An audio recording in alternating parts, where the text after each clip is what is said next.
자, 비선 실세 관련된 얘기 계속해 보겠습니다. 김기춘 전 비서실장 과연 진실을 말했을까요? 자, 대통령 비서실장 되기 전에 박지만 씨를 만났다는군요. 그때 동생이 말했습니다. 누나와 최순실 이거 안 됩니다. 하나 더 보겠습니다. 자, 이 많은 사람들이 이렇게 일을 치르다 보니까 대통령만 있는 것이 아니라 뭔가 다른 의사결정 구조체가 있다는 인상을 계속 받는다는 증언이 나왔습니다. 자, 오늘 아침에 박영선 의원이 라디오 인터뷰를 한 장면인데요. 자, 사실관계는 조금 더 확인돼야 됩니다만 김기춘 실장, 박지만 씨를 만났다는 얘기입니다. 그 장면 소개합니다. 김기춘 비서실장이 비서실장으로 발령받기 한 일주일 전에 박지만을 만났던 것으로 알고 있습니다. 박지만 측에서 김기춘 실장에게 이런 정윤회와 최순실 쪽 이야기를 하면서 이 사람들과 누나의 관계가 이렇기 때문에 앞으로 아버지의 어떤 그 추모 사업과 관련된 부분을 실장님이 맡아줘야 되는 것 아니냐. 이 박지만 씨가 누나가 걱정이 많이 돼서 김기춘 실장을 만나가지고 그런 이야기를 했던 것으로 저는 전해 들었습니다. 거기에 참석했던 사람을 제가 지만 씨 말고 또 한 사람이 있습니다. 셋이 만났다는 얘기네요. 그리고 세 번째 사람을 마치 좀 만났거나 직접 전해 들은 것처럼 박영선 의원은 설명하네요. 그렇습니다. 이제 그 박영선 의원이 과연 이 얘기를 어디서 어떤 경로로 들었느냐 또 궁금한데요. 지금 박영선 의원이 마지막 발언이 좀 힌트가 되지 않을까 싶습니다. 네. 박지만 씨와 이제 그 김기춘 실장이 만날 때 한 명이 더 배석했다. 또 동참했다라고 하니까 혹시라도 그 인물에게 이번 만남의 그런 경위라든지 그런 것들을 전해 들은 것이 아닌가 생각이 되고요. 아니라면은 또 그 제3자가 참석했던 제3자가 다른 사람에게 했던 이야기를 또 전달 받을 수가 있을 거거든요. 물론 이 내용 자체 굉장히 중요하고 이제 심각한 내용이고요. 과연 이게 어떻게 흘러나오는지까지도 확인할 필요가 있어 보입니다. 저 장면, 화면에 보이는 장면이 이제 김기춘 비서실장 임명장 받는 장면이거든요. 박준호 정부수석, 홍경식 민정수석이 있는데 이때가 임기 1년차 8월이잖아요. 네. 2013년 8월인데 글쎄요. 뭐 본인은 부인했습니다만 그동안 나온 보도는 한 일주일쯤 전에 대통령이 휴가 갔을 때 저도에서 최순실 씨랑 같이 갔다 그 논의를 했다는 얘기가 있었습니다만 본인은 부인한 사안이죠. 네, 그러니까 아마 분명한 거는 박지만 씨가 박근혜 대통령하고 최순실 씨의 관계를 좀 떼놓기 위해서 백방으로 뛰어다니면서 노력했다는 것은 충분히 좀 저희가 알 수가 있어요. 그런데 비서실장 취임한 이후에 박지만 씨가 접촉했거나 만났던 얘기는 상당히 나오지 않거든요. 네. 이게 무슨 얘기냐면 아마 모르게 말라도 김기춘 씨가 더 이상 지만 씨하고 접촉을 하지 않았을 겁니다. 이미 청와대 비서실장을 해보니 네. 힘의 균형추가 최순실과 문고리 사모님방에게 확실히 있다는 걸 알고 네. 더 이상 박지만 씨하고는 거리감을 두고 네. 최순실 씨와는 싫지만 일정한 권력의 어떤 분쟁 관계를 유지하면서 갔을 수가 있다. 그래서 박지만 씨 입장에서는 기껏 호소했지만 이제 더 이상 호소할 길이 없구나라고 자포자기 상태에서 한 달이 거리감 두고 체념 상태에 가지 않았는가라는 그런 짐작을 좀 해봅니다. 박지만 씨는 조응천 비서관, 현재 이제 더불어민주당 의원인데 둘이 가까웠잖아요. 혹시 배석했다는 그 분이 조응천 의원일 가능성은 어떻습니까? 뭐 상상의 영역입니다만. 지금 이번에 국정감사가 되게 맥 빠졌다는 얘기 네. 있는 것이요. 의혹은 굉장히 많이 제기되고요. 근처까지는 가는데 결정적인 그 마지막 고리를 못 끼는 것 같아요. 지금 네. 이것도 제3자한테 제보를 받았다고 그러는데 그럼 제3자가 나와서 증언을 할 수 있는 때까지 가야 되는데요. 그러지 네. 못하고 있고요. 김기춘 실장, 전 실장은 계속 부인하고 있고요. 네. 그럼 결국에는 이게 마지막까지 끝내 그 자리에 같이 있었던 사람이 진술하지 않는 이상은 이게 지금 의혹으로 마칠 수밖에 없단 말입니다. 네. 이 마지막 고리를 끼는 노력을 좀 해야 되는데요. 국회에서 아직 거기까지는 못 가는 것 같습니다. 자, 그러면요. 조금 더 들어보겠습니다. 조한규 전 사장이 또 오늘 얘기를 했습니다. 김기춘 비서실장, 내 생각에는 내가 입수했던 우리 후배 기자들이 입수했던 그 문건을 보니까 최순실을 모를 수 없다고 얘기하네요. 소개하겠습니다. 세계일보에서 말이죠. 8개월 동안 박관천 경정하고 500회를 통화하고 또 강남에 그 십상시들이 모였다는 일식당이나 중식당을 확인했다고 알고 있거든요. 맞습니까? 예, 맞습니다. 그 문건이 몇 %의 진실도가 있다고 생각하세요, 지금? 저는 거의 뭐 90% 이상이라고 봅니다. 최순실 내용이 정은혜 문건에 들어가 있어요. 이 모든 문건이 박근혜 대통령한테 서면으로 보고되고 비서실장한테도 보고가 됐어요. 예, 다 보고가 예. 된 걸로 알고 근데 있습니다. 김기춘 실장이 지난번에 우리 청문회에 나오셔가지고 정윤회 최순실 전혀 모른다고 그랬거든요. 100% 유죄입니다. 굉장히 단언을 하시네요. 100% 위증이라고 본다. 내가 입수했던 그 문건을 보니까 모를 수가 없게 돼 있다 그 뜻이네요. 네, 그렇습니다. 이제 실제로 위증인지 아닌지 여부는 좀 더 가려봐야 되겠고, 결국은 검찰에서 수사한 다음에 특검에서 하겠죠. 특검에서 한 후에 기소를 하면 법원의 판단에 의해서 결국은 최종 확정이 되겠는데, 일단 국민들께서 의혹을 가질 수밖에 없는 상황인 것 같습니다. 지금도 화면에 나오지만 기자들에게 최순실에 대해서 전혀 들은 바도 없고, 전화 통화한 적도 없다, 만난 적도 없다라고 했습니다만, 이제 청문회 끝나기 직전에 이제 네. 그 영상을 통해서 과거에 이제 최순실이라는 이름은 들은 적 있다라고 이제 급히 당황해서 번복한 바가 있거든요. 그렇다고 한다면 이제 김기춘 실장의 이야기의 신빙성이 점차 이제 낮아지는 거 아니냐라는 생각이 들고, 또 반면 위증죄에 대해서 말씀드리면은요, 이제 기억에 반하는 증인이 기억에 반하는 허위 진술을 했을 때 처벌하는 규정입니다. 따라서 김기춘 실장이 최순실 정윤회를 모른다고 했기 때문에 안다는 증거가 나온다면 위증죄로 처벌이 가능한 상황인데, 그것도 하나하나 단편적인 걸 보는 게 아니라 종합적으로 본다는 대법원 판례가 있기 때문에요. 특검에서도 이 부분을 철저히 파야 될 것 같습니다. 그러니까 김기춘 실장이 모른다라고 저렇게 자신 있게 얘기한 건요. 네.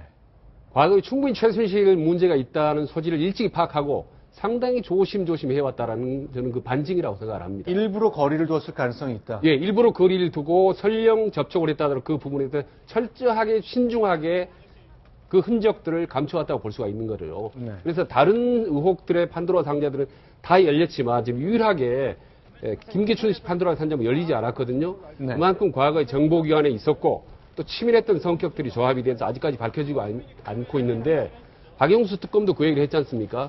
앞으로 이 사건을 수사하는 제일 어려운 아마 난제가 김기춘 전 실장일 거라고 얘기했듯이, 그만큼 베일에 가려지다. 그러나 지금 전방위로 뚜껑들이 하나씩 하나씩 열리고 있습니다. 결국 네. 김기춘 전 실장의 여러 가지 문제점도 결국은 어느 순간 물꼬가 팍팍 터지기 시작할 거라고 저는 봅니다.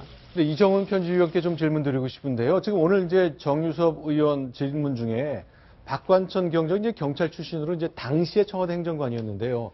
세계일보 기자와 8개월 동안 500번 전화 통화를 했다 그러거든요.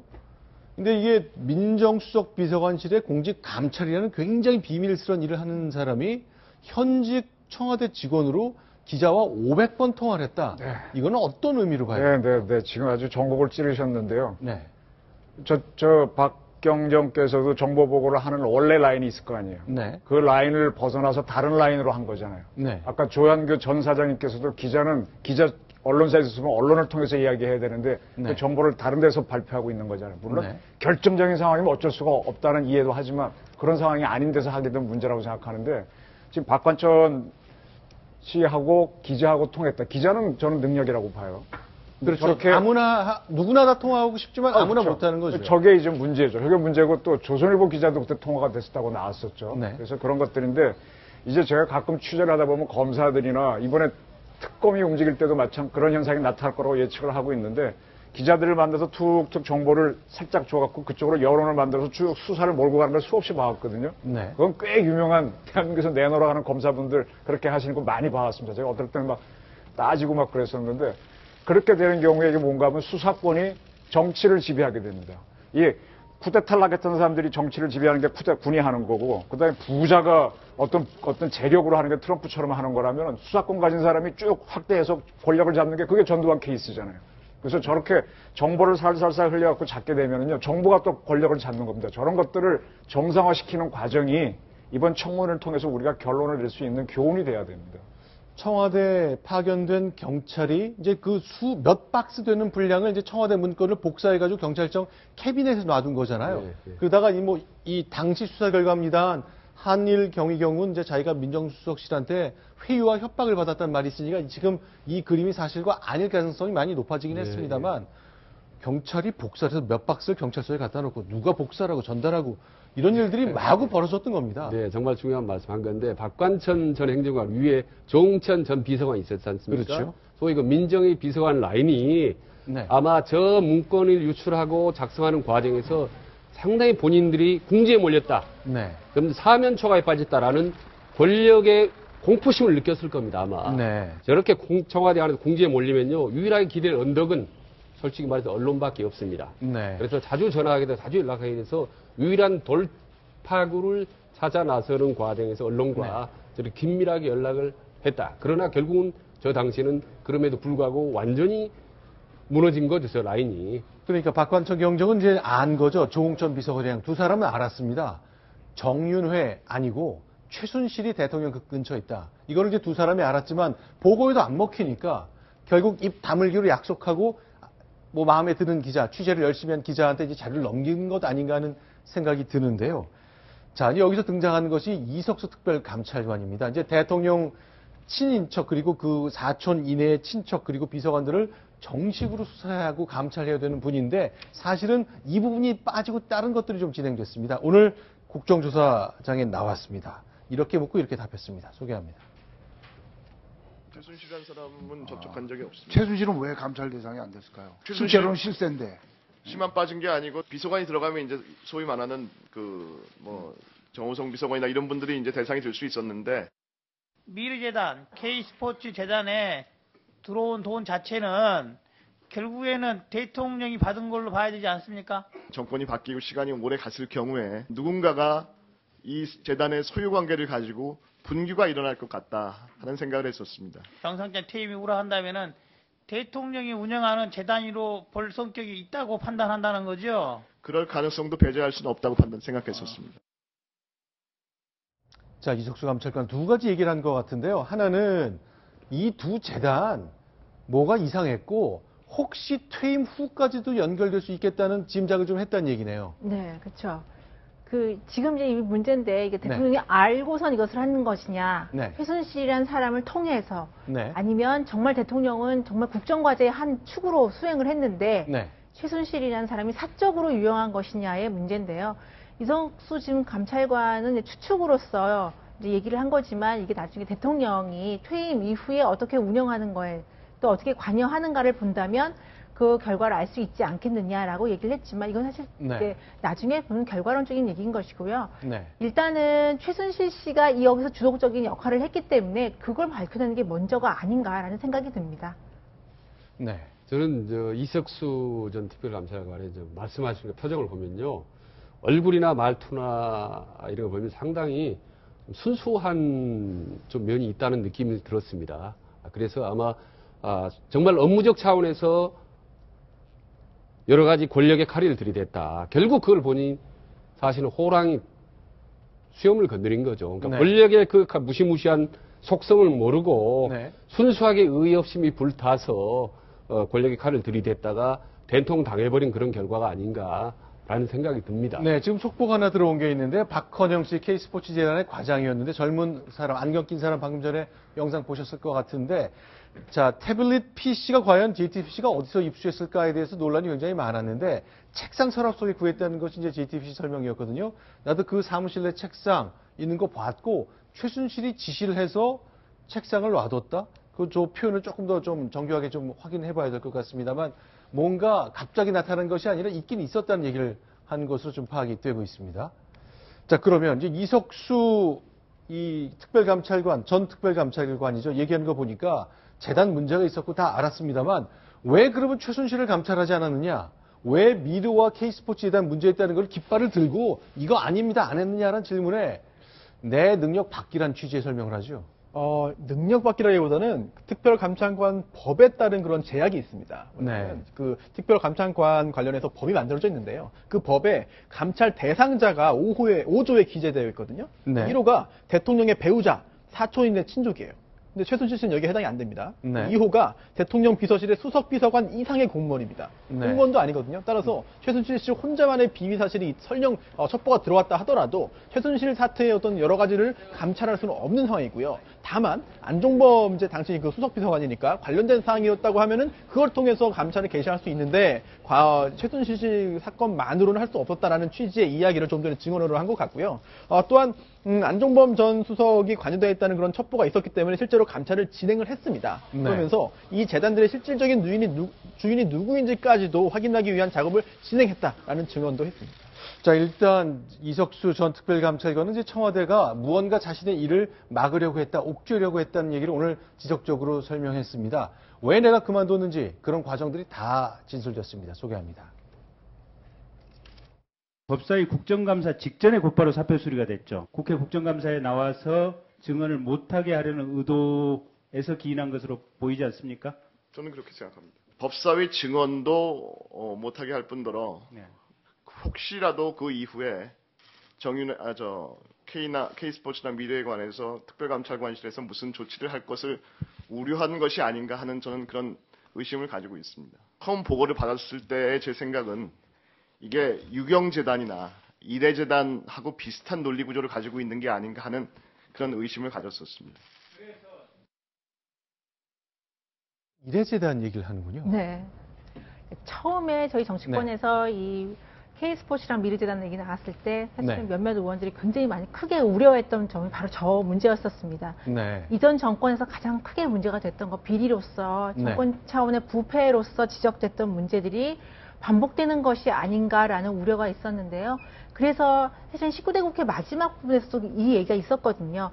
그때 정부 차원에서 해명은 아니다. 국정과제 수행이다라고 분명히 얘기를 했었어요. 그런데 이제 와서 뭐 터진 상황에서는 그것이 아닌 걸로 밝혀졌지만요. 그래서 이 부분은 어떠한 상황에서든 저는 명명백백하게 밝혀져야 된다고 보고요. 물론 대통령께서는 그렇지 않다라고 말씀을 하셨기 때문에 최순실이라는 사람의 개인의 일탈이라고 얘기를 했기 때문에 무엇이 옳은 건지는 시시비비는 분명히 밝혀져야 됩니다. 그러니까 대통령 설명은 아니 내가 대기업한테 권유한 건 사실이지만 그래서 돈이 모아졌지만 내가 1원 한 장 건드린 게 없다 그랬거든요. 다만 최순실이 이 뒤에서 돈을 빼먹는 구조를 만든 건 정말 몰랐다는 건데 지금 이석수 전 감찰관 얘기대로라면 만약에 유경재단이나 이래재단 같은 구조라면 그 800억 모금의 수혜자가 대통령이 될 수도 있다는 얘기잖아요. 그러면 앞으로 검찰 기소나 탄핵 과정에서도 영향을 줄 수 있는 말 같은데요. 저는 저걸 보면서 떠오르는 게요.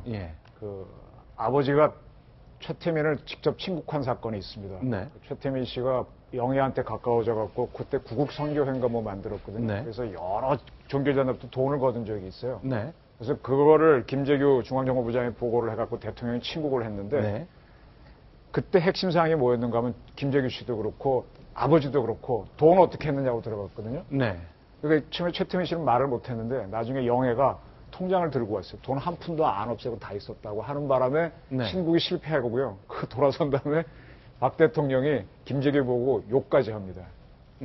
그래서 아마 박 대통령은 그 기획에 있어서 돈은 손은 안 대면 된다고 생각했던 것 같다는 생각이 드는데 이미 세상은 바뀌었습니다. 그건 40년 전 얘기인데 이제 그 대통령이 이 세상 쭉 바뀌고 쭉 사회생활 해오셨으면 저런 걸 안 했을 텐데 과거의 기억에 머물러 있지 않았나 저는 그 생각을 저도 기억납니다. 한 달 반쯤 전에 저희 그 뉴스탑10 프로그램에 출연하신 말씀이 친국 당시에 상업은행 효자동 지점에 있는 9억 원짜리 통장이 딱 있었거든요. 거기 이제 박근혜 이름으로 들어있었기 때문에 최태민 씨가 손대지 않았다는 근거로 됐습니다만 그걸 실제로 누가 운영하는지까지는 확인이 안 된 상태에서 김재규 중앙정보부장이 박정희 대통령한테 혼났다 하는 증언이 나왔었죠. 그 비슷한 상황이 지금 연출되고 있는 겁니다. 자, 오늘 국정조사 얘기 조금 더 해보겠습니다. 국정조사 소식으로는 마지막인데요. 이화여대 관련된 소식이 많이 준비되어 있습니다. 확인합니다.